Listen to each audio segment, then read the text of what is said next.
Bonjour, je m'appelle Mohamed Dieng, je viens du Sénégal et je travaille dans l'aéronautique.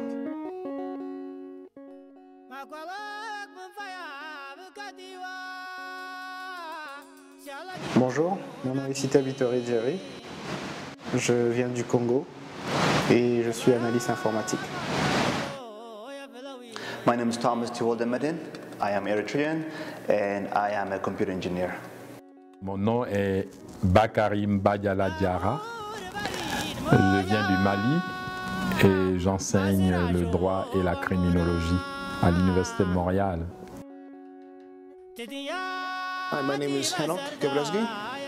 I'm a software developer. I'm originally from Eritrea. Bonjour, moi c'est Julien Henry, je travaille dans le milieu de la coopération et du communautarisme et puis j'étudie en droit et puis j'ai rejoint G109 parce que c'est un organisme qui répond à mes aspirations, rendre l'Afrique prospère. Bonjour, mon nom c'est Delge Poiti, j'étudie en éducation, je me spécialise en adaptation scolaire au niveau primaire. Pourquoi G109 ? Je pourrais dire que l'organisme a touché l'aspect éducatif.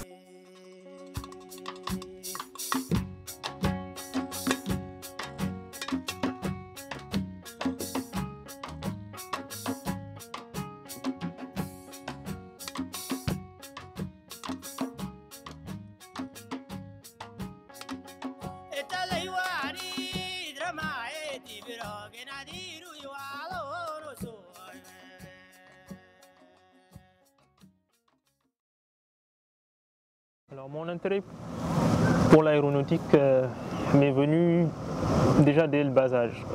C'est l'effet de la curiosité, c'est l'effet du désir des sciences, c'est surtout l'effet d'une passion que j'ai eu quand j'étais jeune. Et c'est cet effet de la passion, je pense, qui m'a conduit tout d'abord à aller dans les filières scientifiques et techniques. Mais c'est vrai que j'avais une aptitude aussi pour les sciences, pour les techniques, mais je pense que cela est dû au fait que j'avais cette passion. Parce que vous savez que quand on aime une chose, on arrive à reproduire en quelque sorte une capacité pour cela. Et donc j'ai reproduit des capacités notamment pour les sciences, pour les techniques, et j'ai naturellement dirigé vers les filières scientifiques, tout en ayant pour objectif d'aller dans l'aéronautique. Just came natural, like I was just curious, and I mean, when I see this bunch of electronic things doing a lot of stuff, like that curiosity, that was my drive, that was my motivation. So I said, you know what, I want to figure this out. And ever since I was a kid, it's been my thing where, like, you want to know it, you want to find out.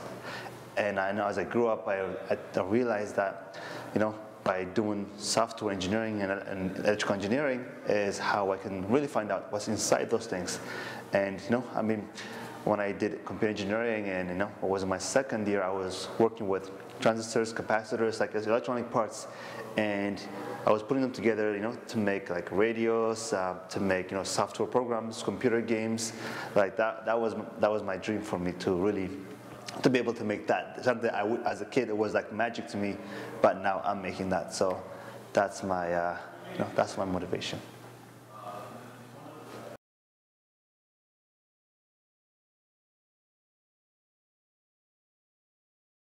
Au tout début, si mes souvenirs sont bons, c'était Gauss, qui est un mathématicien allemand, que j'ai aimé. Et je me souviens, quand j'étais en classe primaire déjà, je lisais ce qu'il avait fait, ce qu'il faisait. Notamment un exemple dont je me souviens encore, c'est un calcul d'une suite numérique qu'il avait donné, c'est-à-dire le calcul des 100 premiers nombres, de 1 à 100, n'est-ce pas? Il pouvait le calculer déjà quand il était très jeune. Donc je me souviens bien de ce problème. Et il y en a eu d'autres. Il y a eu donc Gauss, comme je vous l'ai dit. Il y a eu des plus anciens, comme Pythagore, de plus récents, comme Einstein. Tout cela ont été des modèles que j'ai suivis. Et puis ils m'ont servi non seulement de modèle, et ils m'ont aussi... Parce que quelque part, vu que je voulais faire quelque chose qui ressemblait à eux, j'étais obligé aussi de me donner les moyens. Et c'est ce qui a fait que ça m'a poussé encore à étudier, ça m'a poussé à aller plus loin dans les études, à mettre plus de rigueur, plus de détermination. What I like about software development is it's a profession that allows me to challenge myself in many ways. It's a challenging profession. It took a long time for me to develop my skills, and most of all, I'm able to build things, and I have a passion for building things. So that's what I think I like the most about software development. And it's a way for me to even build my own business, building my own product, and I can see myself building things that could help people, help businesses create innovative ideas.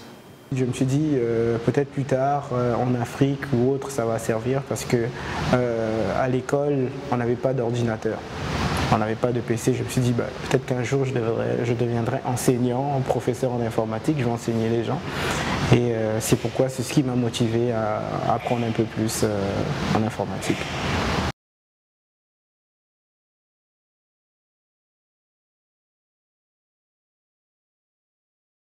First of all, I wasn't even sure what I was going to study. I mean, I liked electronics, but I didn't know that, I didn't know you could study engineering. I didn't know what engineering was to start with. The only way I found out was I had an Asian friend who was good at computers, and I asked him, hey, what are you going to be? And he said he's going to do engineering. Hey, I'm like, what is that? And he told me, yeah, he can make software programs, electronics and stuff. I was like, wow, that's exactly what I wanted to do. And I didn't know what it was called. So I realized, that was I was in grade 11 that I found out about engineering. So I worked towards it. I thought, getting to university was the hardest thing. But when I got to university, one of the top universities in the world, I realized that getting in was the easiest part. And getting through it was a lot harder. Because sadly enough, the person who actually got me into that Asian person, we were in the same program, and in third year he ended up dropping out. It's challenging because you're creating something on a canvas that doesn't exist, and sometimes it's challenging on many levels. One level, the first level, is understanding the technology and the math in some cases, or even reading through lots of documentation, trying to figure out how to just use existing technology. That's one challenge. Once you've surpassed that challenge, there's the challenge of working with a team of people, dividing up the work and figuring out how to build bigger projects. And after that challenge, there's also the challenge of innovating, creating the idea behind the software that's being built and how it's going to be delivered to the market or the consumer or whoever it is that's going to be using it, and having it create real impact. So it's challenging on many levels, and I enjoyed overcoming many challenges along the way. In school, I've always made sure to take the hardest courses that I could find. So I built up my confidence in this industry just because it's challenges that I think personally that I've been able to accomplish or to overcome. So.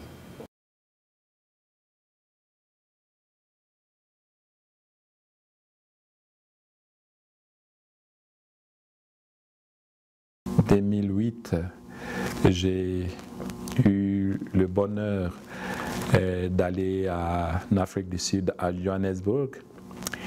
Et pour moi, la chose la plus fondamentale, c'était de visiter le musée de l'apartheid, n'est-ce pas? Il y a un devoir de mémoire qu'il faut faire si nous voulons que l'Africain d'aujourd'hui soit digne de ce qu'il est.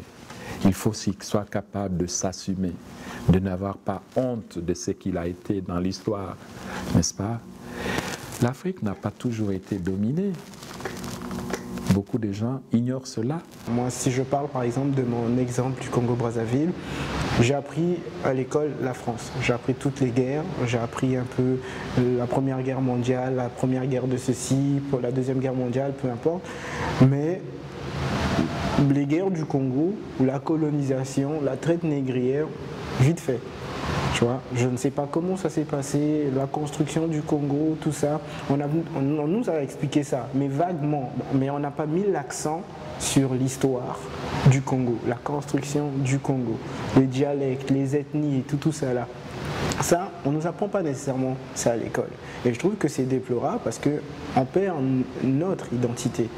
Et aujourd'hui, on devrait normalement consacrer à réécrire notre histoire, à les mettre dans les bibliothèques, à les mettre à la portée des étudiants, des jeunes, pour qu'ils puissent connaître vraiment l'histoire de leur pays respectif.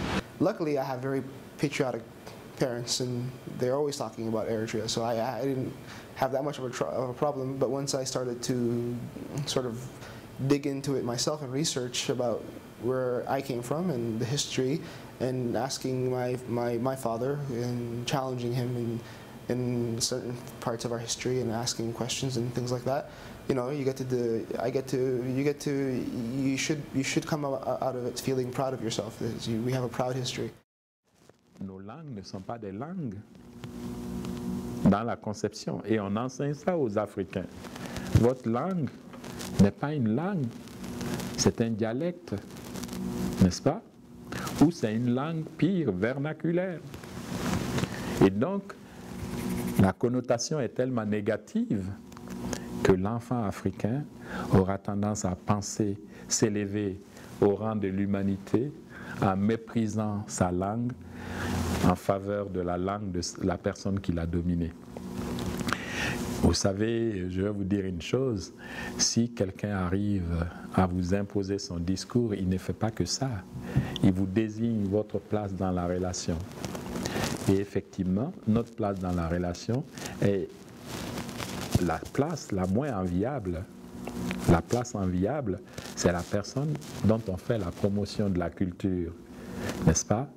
Quand j'écris, moi, en français, je ne fais pas la promotion des langues africaines, du Bamanankan. Je fais la promotion de quoi?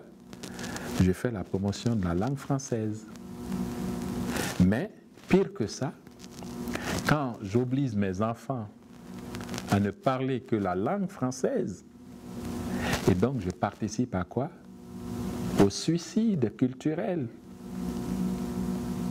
C'est-à-dire que je m'anéantis et ensuite j'exige que la personne qui me domine me respecte, mais que j'ai un peu de respect pour moi-même.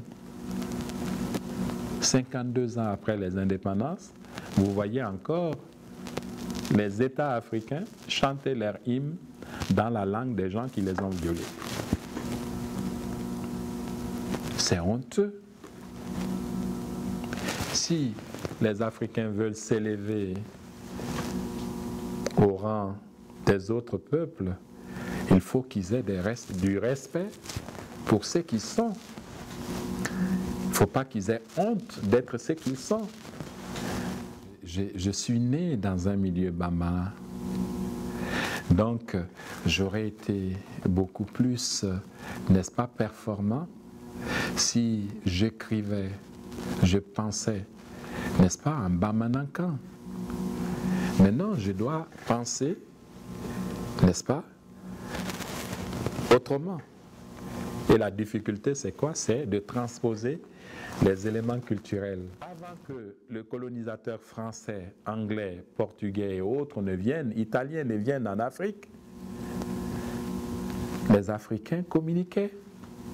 Et aujourd'hui, on vient grossièrement leur dire, vous ne pouvez plus communiquer s'il n'y avait pas la langue du colonisateur. C'est comme nier le fait qu'avant que les Blancs ne viennent, il n'y avait pas de communication en Afrique. Les peuples ne se communiquaient pas en Afrique. Avez-vous déjà entendu une imbécilité aussi grosse que celle-là? N'est-ce pas? Alors c'est la raison pour laquelle il faut de plus en plus, ce qui permet cela, c'est la déconstruction. Il faut être capable d'avoir des gens qui réfléchissent en Afrique. Parce que nous allons à l'école, nous accumulons des diplômes. Ces diplômes, c'est des diplômes qui sont acquis dans des institutions étrangères. Elles peuvent servir à quelque chose si effectivement l'intellectuel, c'est quelqu'un qui apprend justement à s'approprier de ce qu'il reçoit des institutions et à l'adapter à sa réalité. Et donc, il doit faire œuvre de déconstruction.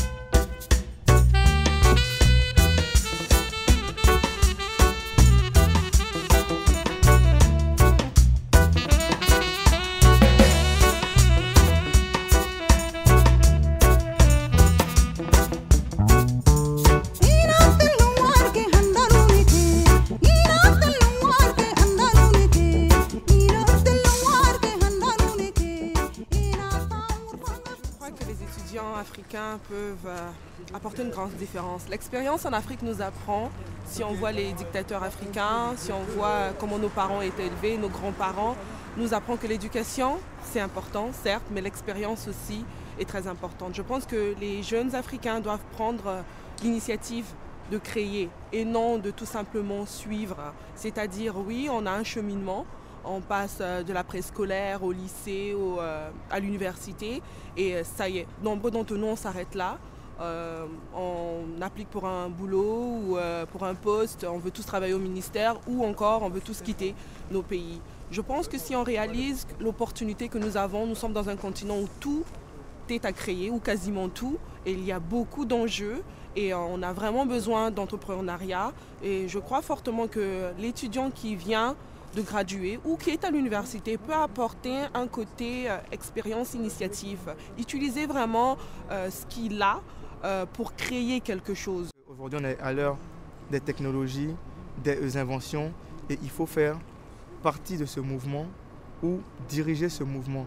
Parce que si tu ne fais rien, tu vas continuer de subir ce qui ne te plaît pas, avoir les dirigeants qui ne te plaisent pas.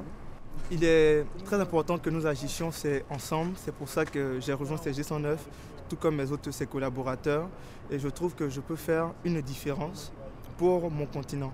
Ma différence, c'est qu'aujourd'hui, je suis à des milliers de kilomètres de vous. Je suis au Canada, vous êtes au Sénégal, au Zimbabwe, en Afrique du Sud, en Côte d'Ivoire, au Ghana, en Érythrée. Nous pouvons comme travailler, c'est ensemble.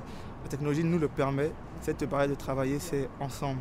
Moi, je travaille comme agent de développement. On peut agir ensemble au niveau de la communauté, monter des projets de coopération. C'est bien de venir en aide à un pays qui est sinistré, qui vit une catastrophe. Mais si vous-même, vous avez comme les armes et les outils pour pallier un fléau, une catastrophe, ou vous prendre en charge, je suis le bienvenu, c'est à vous aider à monter vos projets, vérifier que le canevas juridique est le bon, vérifier que l'aspect économique et budgétaire est comme bien défini. Moi, je pense que la nouvelle génération, on doit tout simplement aller sur l'optique entrepreneuriat, créer, innover, chercher, fouiller et non rester les bras croisés.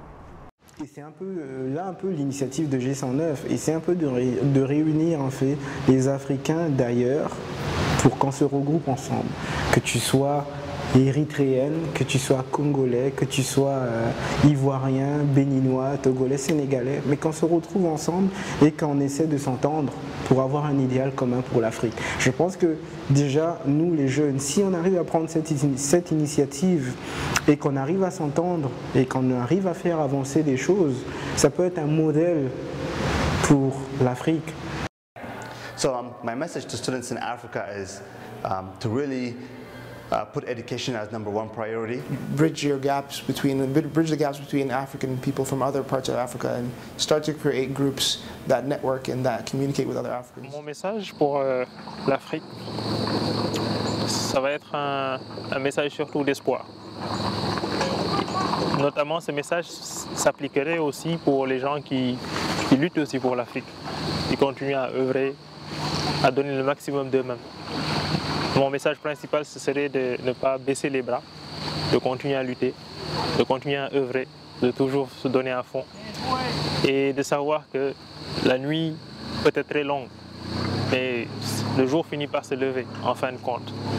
Et tout ce qu'on fait, tout ce qu'on pose n'est pas vain, même si actuellement on ne voit pas l'aboutissement. mais c'est sûr que le jour se lèvera. Et ce message aussi que je lance s'applique à la jeunesse africaine. Il faudrait qu'elle se prenne en charge et qu'elle sache que son devenir, que son futur repose entre ses mains.